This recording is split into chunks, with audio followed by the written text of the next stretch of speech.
The Mastering Local Marketing podcast helps local small business owners like you understand what it takes to successfully market your business and drive new customers through your doors. We provide actionable insights, interview leading experts and business owners in various industries, as well as provide tips and tricks we've uncovered over the last 25 years in the field. Whether you're starting your business or you've been at it for decades, let us provide you with the education and resources you need to grow your customer base. It's time to start mastering your local marketing.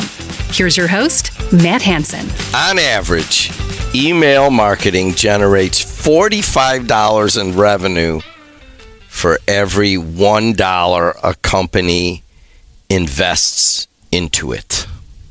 Think about that. Let's say it again. On average, email marketing generates $45 in revenue for every $1 a company invests into it. Hi, I'm Jim Diedlow on the campus of Purdue Northwest. I am the second in command of this podcast. It's called Mastering Local Marketing, and it is centers around trying to get the knowledge out of the head of the digital marketing guru for most of the Midwest, and that is Matt Hanson. Hi, Matt. Hey, happy to be here. This is going to be really interesting. I love email, as you've probably guessed already, but today I want to dive into this, and I want to we talk about giving you nuggets that you can walk away, and this podcast, this one is clearly going to give you some insights on where you need to go. Matt Hanson teaches here as a clinical professor. We are on the campus of Purdue Northwest in Hammond. I just got my MBA a couple of years ago and had to take his classes and hear the spiel about the effectiveness of email marketing. As a matter of fact, I remember going on a vacation at one point, and just was a lot of work making all the emails. The biggest thing I got out of the whole thing was A/B. Try this, try that. Do the one that is better, that gets better results. And I have used A/B. It's just never really occurred to me before, but it's just one of the many tactics that we'll talk about. So when you're talking about email marketing for the small business or medium-sized business in their local area, I mean, what is the first thing that comes to mind? So I think people need to realize that email is just like dating, right? And I say this a lot. Email is like dating, right? So we get out there and we start to ask questions, right? So let's say you're going on a first date, and you sit down. Today we're having tea as we're talking. Can you hear me drinking that? I hope not. But anyways, not. Go ahead. But we're having tea. We're talking, and maybe I'm asking you a few different questions, right? I'm pulling information out of you in that first date to really kind of understand what your interests are, what's important to you, what you do for a living, what you like to do on your time off, all those types of things, right? So emails like that, where we start to ask these questions, and then basically we start to send welcome emails, right? So like, this is who we are. We start with those welcome emails, like, let me tell you a little bit about us as well, now that we know a little bit about you. Then we start to get into those casual discussions, right? So it's nobody wants to be sold right away. So we go on another date and whatever, right? And it's the conversations start to build a little bit more. And we get to know each other a little bit more. But we're not asking for that end result, right? So eventually everything that we're trying to get to in business is some kind of conversion that they're going to buy something from us, right? And what I like to say is that's the marriage proposal at the tail end of this dating, right? So we don't walk in on the first date and go, wow, you are a looker. I love your answers today. Let's go get married. Nobody ever does that. So what we're trying to do is we're trying to understand, are we a good fit? Can I provide value to you, right? I ask all of these questions. And then we get down to that point where I then start to promote something that I want to sell to you, right? So when we look at it from a dating perspective, we ask all of these questions, we start to have general conversations, and then we lead to that part where we get married, that conversion. Make sense? Sounds like the funnel. It's exactly what it is, right? And you're going to hear us talk about that many The funnel times. is, if you're a small business or whatever, if you have to sell things at all, the funnel is the most simplest way to look at the marketing process.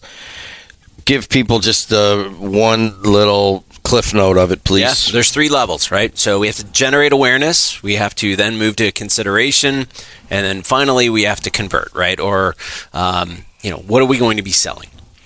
So local business looks at this and they're like, dude, this seems like climbing a huge mountain to get into email marketing. Right. It's too hard, too expensive, and not going to work, blah, blah, blah. What do you say to those things? Stop. That's really what I say. Stop. It's really not that hard. We have so many different platforms out there that you can use, email service providers that have become relatively inexpensive, right? We talked earlier, the hook coming in today is $45 for every dollar spent. So if you're spending $20, $30 a month on your email marketing program, realize that you're getting that money back. There are many templates in these email service providers that you can use. So if you don't know how to code something, it's literally drag and drop at this point. Make it easy. There's a lot of automations, and we've talked a little bit about that through past podcasts, but it's not that hard. It's just go take a free trial somewhere, give it a shot, start playing around with the platforms, and just realize that you can do this. Give an example of a couple of email platforms that you like. Most of the small business, companies that I deal with, they deal with, MailChimp, Constant Contact, some of the more forward-facing small business email service providers. Now, you can get into some pretty substantial ones, and I won't go into those, but, there's also a thing called Active Campaign, which is a little bit more advanced. But what I would say in terms of our audience and kind of who we're talking to today, I would say stick with some of the smaller ones, the MailChimps, the Constant Contacts of the world. So, all right, you said, all right, I want to get into this. Who am I sending these to? Well, you got to understand your audience first, right? So we've mentioned this a million times that your target audience, understand who they are. Ask the appropriate questions. And those questions can be a variety of different things. And, ask them what their favorite food is, right? So if you have a pizza, pizza restaurant, right? What's their favorite type of pizza? Now, we've all had the debate of whether pineapple on pizza is legit or not. Is that normal? Is that something that's a little crazy? I enjoy pineapple on my pizza. It's not crazy. But what does that say? If I ask you, do you like pineapple on your pizza? And I say yes, that indicates that I'm looking for a little bit of a different style. I have a unique flavor preference when it comes to pizzas. So if I'm going to go out there and start promoting cheese, sausage, and pepperoni pizzas to you, and you like pineapple on your pizza, odds are it's going to hit not very well, right? Funny enough, there is a variety of different ingredients out there that people like, and they want to try new pizzas. I know Pizza Hut did this about 10 years ago. They came out with all these different types of pizzas. There are people out there that eat bananas on pizzas. It's actually a thing. So, those are the types of, if you're going to try something new, understand that you want the pineapple people to send that new one to. A cheese, sausage, and pepperoni is not going to go out there and try something unique. So we have talked in other episodes, I don't know, what is this, 14 now or something like that? 15, I believe. 15? Yeah. So this is episode 15. Go back and listen to one of the social media-based ones. Your overriding message is to do something that gets them to interact with your social media post, whether it's answer a survey, whether it's click on something, whether it's leave a comment, whatever it is, whether it's give something, have a giveaway or whatever. Same idea for the email? Yeah. Another example, I had a client that I worked with probably about 8 years ago, and it was in the travel industry. And all they knew whether they liked to go to beach vacations or they liked to go to urban city vacations. And the imagery would change literally based on that question that they would ask, right? So if, I'm more of a beach person, my wife loves more of kind of the urban environment and going to see new things with Let's go to Seattle. That's right. Where I'm going next. Right. I'm like, what the hell do I want to go to Seattle for? Right. But anyways, that's a another discussion, Right. but there's the difference. I'd rather go to the beach. Right. Yeah. So, an email that comes to me with an urban setting, okay, great, I see it. An email that comes to my wife with the urban setting, she's going to start saying, oh, that looks like fun. Maybe the kids would like to go to that, right? I would rather spend spring break in, on a beach somewhere and enjoying the sun and, getting out of the gray of the Chicagoland area. But you can use those types of questions to tailor the messaging that you're going out there. So you sign up with MailChimp, and that is a good one, by the way. We used to use Mad Mimi, and then they got bought up, and that's how that goes. But you say you're going to do that, but your audience, I mean, you sell stuff. Are you trying to hit your vendors, or you're trying to hit your general, like we're a media company, we got, we could hit tens of thousands with general stuff, or do we want to concentrate on stuff that is going to get us more business? I think the question becomes, what is your goal, right? What are you trying to do? And from there, you have to segment your list, right? So you could have, I've seen Walmart's lists, right? So I understand their email lists. They have lists where it's millions and millions of people that get this email, and there are lists where 10,000 people will get this email. They've segmented, right? So think of it in terms of if Xbox or Sony PlayStation launches a new game, right? So there's this new game coming out. They know that the general public is probably not going to buy that. But they also know there's data in there to support that these people have a Sony PlayStation at home. We're going to send that email to that individual. So if you can segment properly and you have a large enough list that it makes sense, then you can get the right messaging at the right time to the right people. So to break it down for the Master Local Marketing, if you are a company and you, like, say you just hired somebody, or you're having an Easter egg hunt on your plant's facilities, mm-hmm. right? So that really kind of goes out to the general audience. Right. So let's say you have two segments. You have vendors, mm-hmm. and customers and vendors, and then you have general audience. Right. And so in that way, you might come up with something like, hey, one of our vendors has just cut if you're HVAC, one of the suppliers just gave us a 15% discount for selling heaters in August, and we'll pass that along to you. You can get a 15% discount right now for your heaters. Well, that wants to go out to basically that would be general audience and your existing customers. Right. But if you just wanted to give something away to your existing customers, you're just going to go to segment A. Yeah. Is that a way of putting it? Yeah, it really just comes down to what is the goal in mind and finding the right audience that you need to put it out there. Let's talk about this. These are we'll run through some of these. These were big deals in Matt Hanson's email marketing class. Subject line is crucial. Sure. You don't have a good subject line, you're not going to get open, right? Let's be honest, right? So you get so many emails every single day, and people have gotten creative with them. But, if it's just a bland subject line, people have a tendency to look over it. So I've got a couple different examples that I like to talk about, and the number one thing is personalization, right? So we see our name or something that's relevant to us in that subject line. It makes sense. We look at it, right? So it's kind of like somebody calling our name and we turn our head. Now, I get it. There's a lot of spam that has started to generate and all of those types of things. So, I get it that it's a double-edged sword here. But keep in mind, if you're using personalization properly, it's going to get noticed a lot more than "Hey you" or something like that, right? My favorite, I've worked with a couple different clients on just doing, calling out individuals on certain events, right? So, Jim, I don't know when your birthday is, but imagine getting an email on your birthday and it says, "Happy birthday, Jim," in the subject line. You'd probably open it. They know enough about you to know that it's your birthday today, right?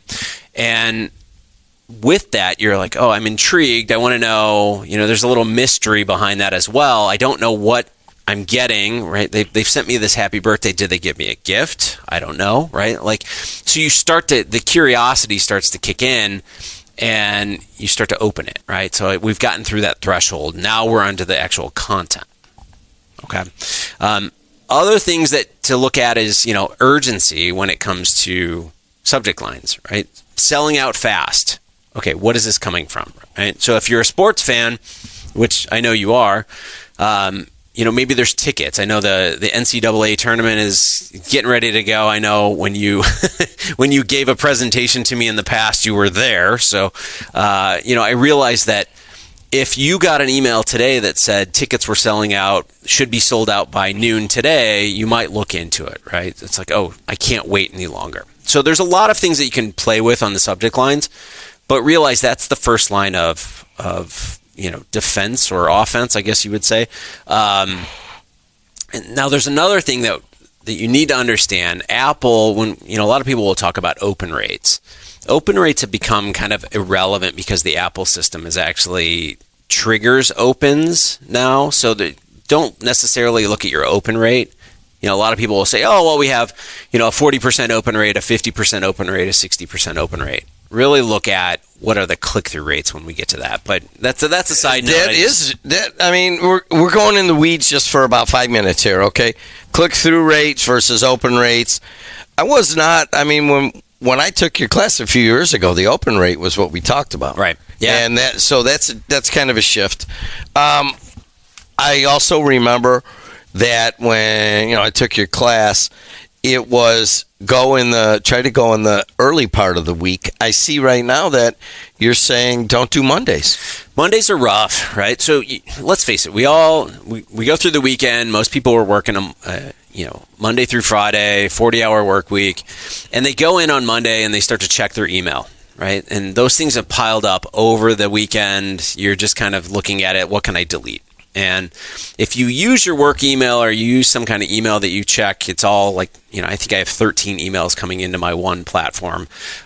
You just start to swipe. You just get rid of it, right? So on Monday, you want to stay out of it. It's the same thing. I always laugh when I get mail on recycle day, right? The trash can is right there.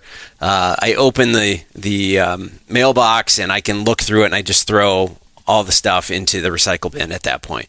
So, again, don't send email on Mondays because you're going to get lost in the mix. The other day is a little rough on Fridays, right? So you get to Friday afternoons, people start to check out. They don't want to start going through their inbox because I don't want another project I have to work on. I'm trying to wrap this week up, and many times people just avoid it. I'm guilty of this as well, right? So I will go in on Friday and I'm just like, I'm done. I'm not looking at email the rest of the day because it's just going to frustrate. Something in there is going to frustrate me. I don't want to go into it. So Monday and Friday are rough. So what I like to tell everyone is go Tuesday through Thursday because at that point, the Monday rush is gone. The Friday doldrums aren't there yet. But Tuesday through Thursday, we've cleaned everything up. We're looking for the emails that are coming in because we're in peak mode on the work side. And it just works better. Tuesday through Thursday. Let's go back to call to action. We started hitting that a little bit. And I remember this from your email class. Keep it simple on the call to action. Right. Address, please. Yeah. A lot of people they try to get cute on it. And, we have Easter coming up in another month. And, somebody may put like an Easter egg out there and say, oh, that's a cute little way to build a button. Human beings we don't look at buttons as Easter eggs. We look for a typical button, web button, square, maybe some kind of big oblong circle, orange. Right? That's what we're looking for. So don't get cute when it comes to your order buttons or any kind of call to action buttons. Keep it simple, right? Go with what's typically worked. Now, on the other side, people always ask me, what color should I make my button? Okay, that's a legitimate question. What I tell them is, it's not necessarily a color as much as it is to create contrast to the rest of the email that you have. Right. So if your email is all green and yellow and all these like different colors, a green button is going to get lost. So go the flip side, right? Go to red. Or if your email is all red and like hot colors, go to a cool color, a blue or a purple, right? Get that contrast in there, because when you do that, it's going to stand out more. And what I always like to say is, don't necessarily just put one call to action button there either, right? Like put one at the top, one at the bottom. And then remember we were talking about personalization earlier. Get the name into the button if you can possibly do that, right? So instead of just putting buy it now or buy now, put buy it or grab it and then put their name, right? A little comma, buy it, comma Jim, or buy it, comma Nancy, right? Like again, it shows that you're calling out to people. Their eyeball goes to their name, and you're really going to get a lot better results from that. He's Matt Hanson, clinical professor at PNW, and teaches this all the time. So you got the someone happens to come on this, and they're like, wow, it sounds pretty cool. Sum it up for them on the attitude toward email marketing. If you're not doing it, start.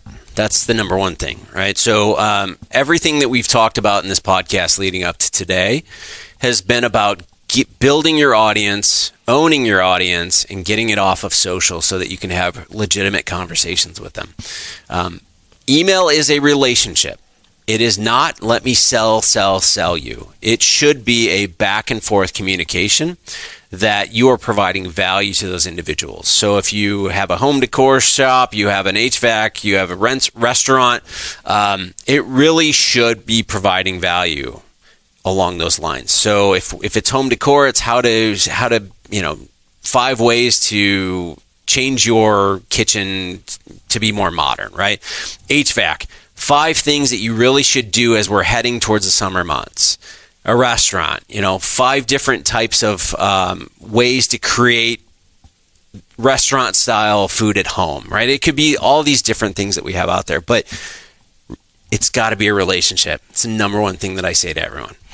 We got a little surprise for people about this episode 15. So I've been freaking them out a little bit here, but last time we talked about how you can automate your marketing. So we actually went in and I shot this episode using one of the AI models that we talked about last time, and that's HeyGen. And HeyGen. HeyGen. GEN, yeah. And we are actually going to take that AI-generated video and put it up on YouTube for episode 15. So normally we take what we're shooting today and upload it to YouTube. But today, instead, we're going to take that AI model and upload it. And you're going to be shocked, because both of them were shocked when I showed it to them. It looks legit. And this one will, of course, be on Apple, Spotify, iHeart, and all of your places that you go for your podcast. Please like us. Please subscribe. Thanks. Until next time, we'll see you later. The Mastering Local Marketing Podcast helps local small business owners like you understand what it takes to successfully market your business and drive new customers through your doors. We provide actionable insights, interview leading experts and business owners in various industries, as well as provide tips and tricks we've uncovered over the last 25 years in the field. Whether you're starting your business or you've been at it for decades, let us provide you with the education and resources you need to grow your customer base. It's time to start mastering your local marketing.